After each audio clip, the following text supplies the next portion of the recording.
Good morning. I thought this morning for my day 3 offering, and it's Sunday morning, I would preach a sermon that I first delivered at the Unitarian Universalist Church of Tallahassee on 22nd of July 2018. So this is a sermon that's 2 years old. First, the reading, and it comes from the book of Genesis, chapter 32, verses 22 through 31. That same night, Jacob got up and took his 2 wives, his 2 maids, and his 11 children, and crossed the ford of the Jabbok. He took them and sent them across the stream, and likewise everything that he had. So Jacob was left alone, and a man wrestled with him till daybreak. When the man saw that he could not overpower him, he touched the socket of Jacob's hip, so that his hip was wrenched as he wrestled with the man. Then the man said, "Let me go, for it is daybreak." But Jacob replied, "I will not let you go unless you bless me." The man asked him, "What is your name?" "Jacob," he answered. Then the man said, "Your name will no longer be Jacob, but Israel, because you have struggled with God and humans and have overcome." Jacob said, "Please tell me your name." But he replied, "Why do you ask my name?" Then he blessed him there. So Jacob called the place Peniel, saying, "It is because I saw God face to face, and yet my life was spared." The sun rose upon him as he passed Peniel, limping because of his hip. Here ends the reading. When Jacob came out at Peniel, "We are not our own. Who is your authentic self?" Part of our authenticity certainly comes from within.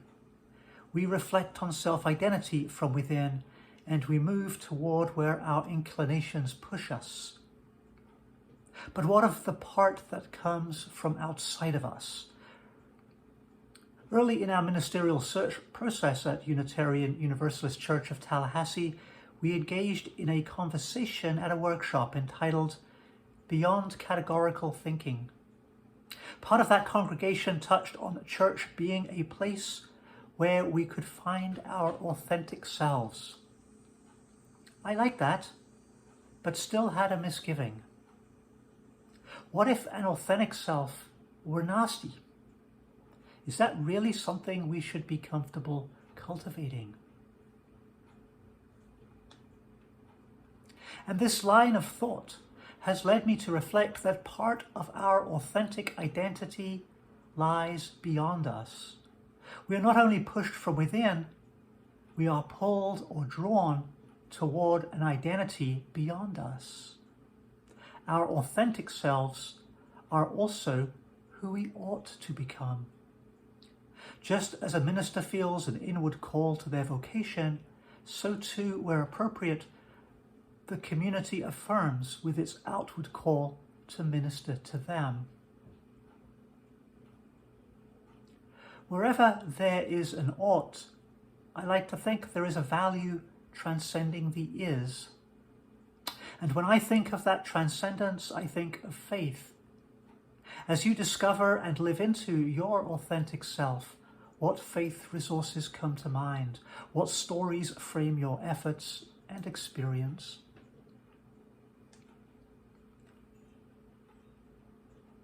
Unitarian Universalism draws from many sources, among them Judaism and Christianity. Though I had been raised in the United Kingdom, where the Church of England is the established religion, our family rarely attended church. When I came to Unitarian Universalism in my 30s, I would have thought of myself at best as agnostic. To paraphrase Thomas Paine, I believed in one God at most. Popular Christianity, even Christianity preached from professional pulpits, left me cold, for its insistence on literalism. Not that you must disbelieve in miracles to be a Unitarian Universalist, but the possibility must be put out there that Bible stories both in the Old and New Testament might be figuratively and or literally true. Traditional theology, biblical or otherwise, seemed improbable to me in the ways taught in most churches. Some of these teachings had, and in some cases still have, profoundly negative consequences for the lesbian, gay, bisexual, and transgender plus community. Now, as a transgender woman, many of the historical and current teachings in some Christian churches on sexuality and gender identity are personal issues. But even before I came out, these teachings were more than merely intellectual problems. The last 20 years has seen enormous growth in acceptance of the LGBT community in progressive Christianity, including those Christians who are also Unitarian Universalists, as am I. In this, I see the work of the Holy Spirit among us, demonstrating that among Christians as well as Unitarian Universalists, ours is a living tradition. In seminary, I discovered Christianity taught in a way that I'd never experienced. As I studied Bible and tradition, I learned that though the issues are new in different times, the tools have been with the tradition from the beginning. Even in the 5th century CE, Augustine of Hippo, influential theologian to this day, railed against literal-minded Christians who undermined Christianity with teachings that were impossible to accept intellectually. I also learned about centuries of theology seeking to put faith into rational discourse, of the search for understanding the reality of the God that must necessarily exist, of a description of humanity, hopeful while not neglecting our propensity to do evil, of a living tradition of Unitarian Universalist and Unitarian Universalist Christians. I have been a Unitarian Universalist Christian now for 18 years.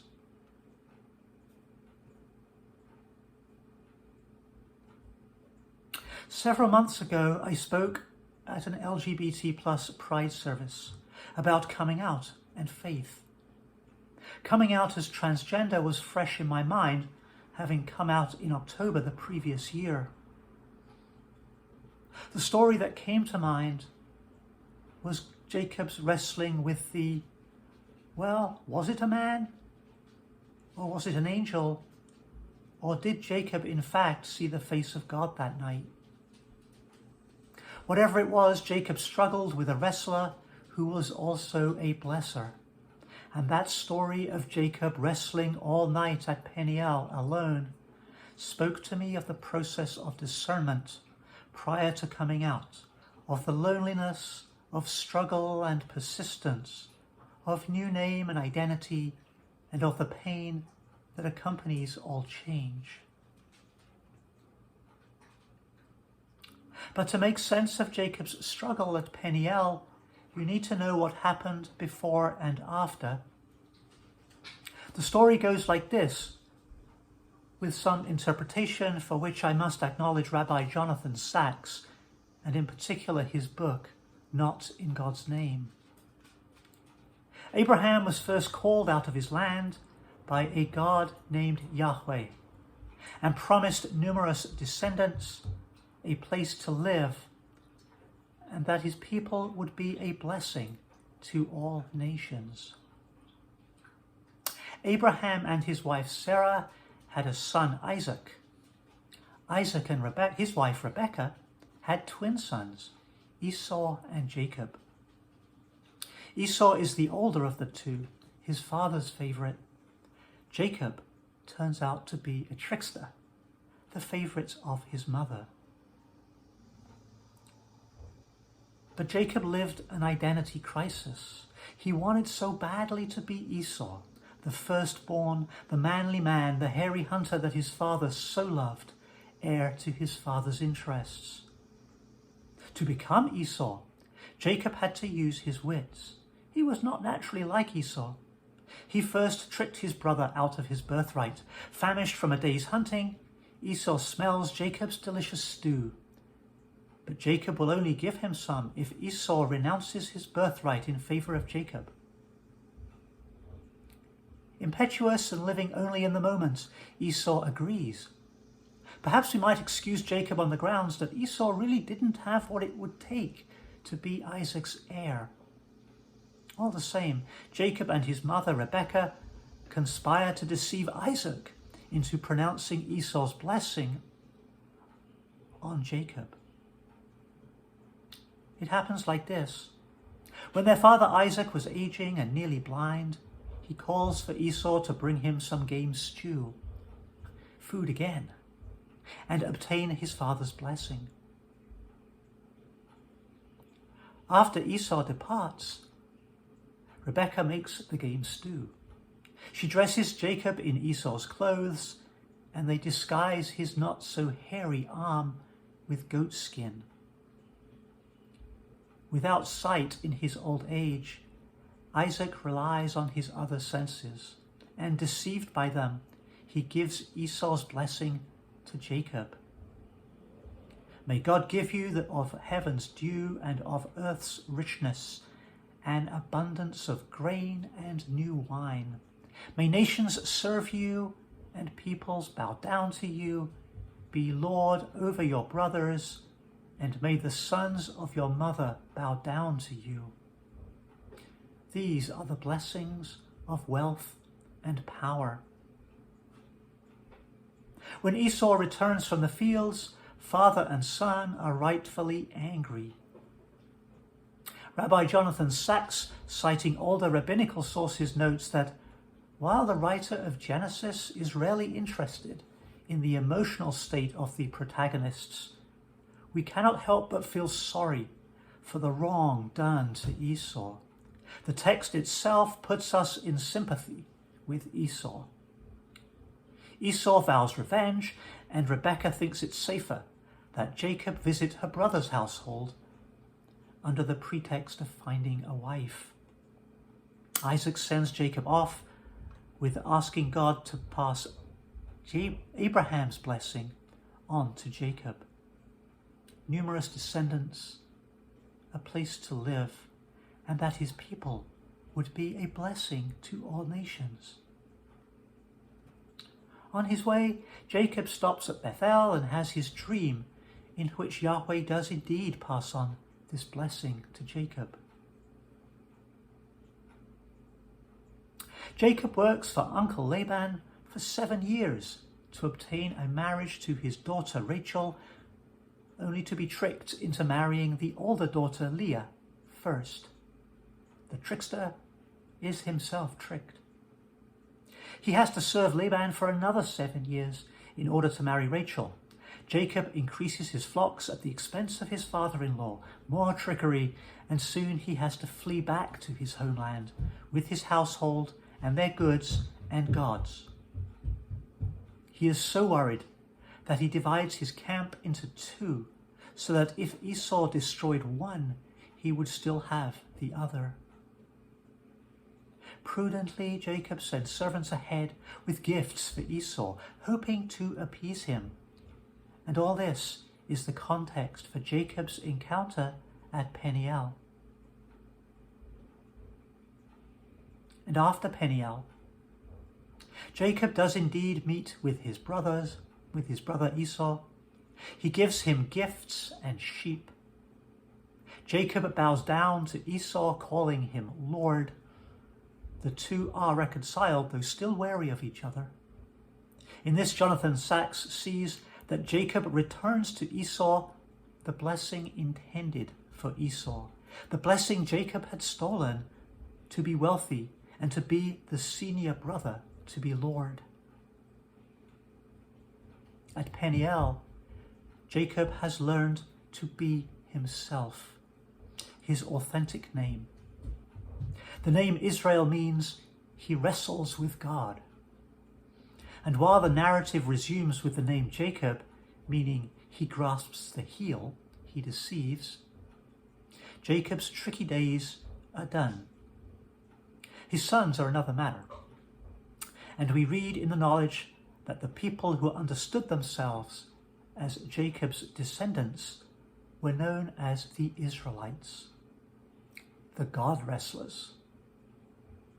The name Israel is a sign of Yahweh's covenant promise to Abraham. Jacob's blessing is not wealth and power, the blessing of the traditional mythological hero. Jacob's blessing is to be the progenitor of a numerous people who will have a place in the world and who will be a blessing to all. Jacob names the site of his struggle Peniel, meaning the face of God. Jewish authorities are traditionally uneasy about ascribing the wrestling, blessing being to Yahweh, God's self. Rabbi Sachs suggests that Jacob saw himself reflected in the face of God. He saw himself as he ought to be, as God intended. Jacob saw his authentic self.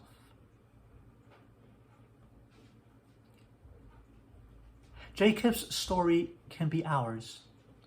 My struggle before the ford of the Jabbok was over my authentic self. After years of trying to be the man I was not, when I wrestled at Peniel, I discovered the woman who I was becoming.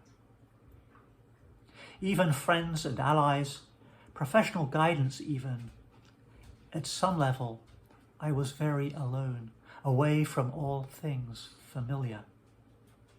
This struggle, years in the making, as Jacob's had been, was long. Jacob's lasted a legendary night. Mine lasted months of inner struggle before I was able to be sure and come out wholly to myself, and then later publicly. I struggled with fears that I was crazy or otherwise odd to think I was transgender. Previously, I have worked as an ally for LGBT+ inclusion on welcoming congregation committees in 2 churches. Strange that I was okay with other people being transgender, but less okay with myself. This is not uncommon, and I came to understand it as a manifestation of internalized transphobia. As Jacob with the wrestling, blessing being, I did not let it overpower me. And I received a blessing in a new name, K, a name which itself has transitioned, having been once a boy's name, but now more commonly a girl's name. And once it was my middle initial. People have told me the name fits, and it is indeed a blessing to have. I have seen myself reflected in God's face, and my life was spared. And I return, not without some scars. Some relationships, very few I'm happy to report, have been broken.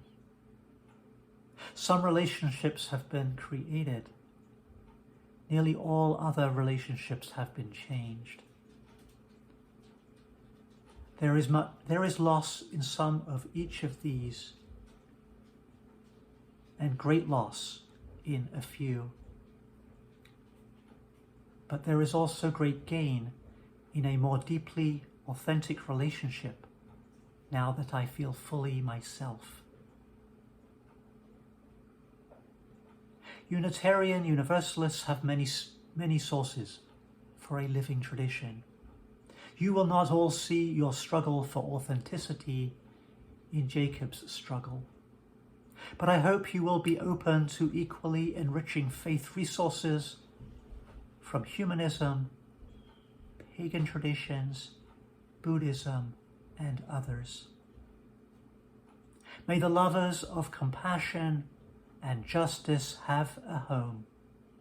May we be numerous as the dust of the earth. May we be a blessing to all people. And may we be followed everywhere by the mystery that creates and upholds all that is good.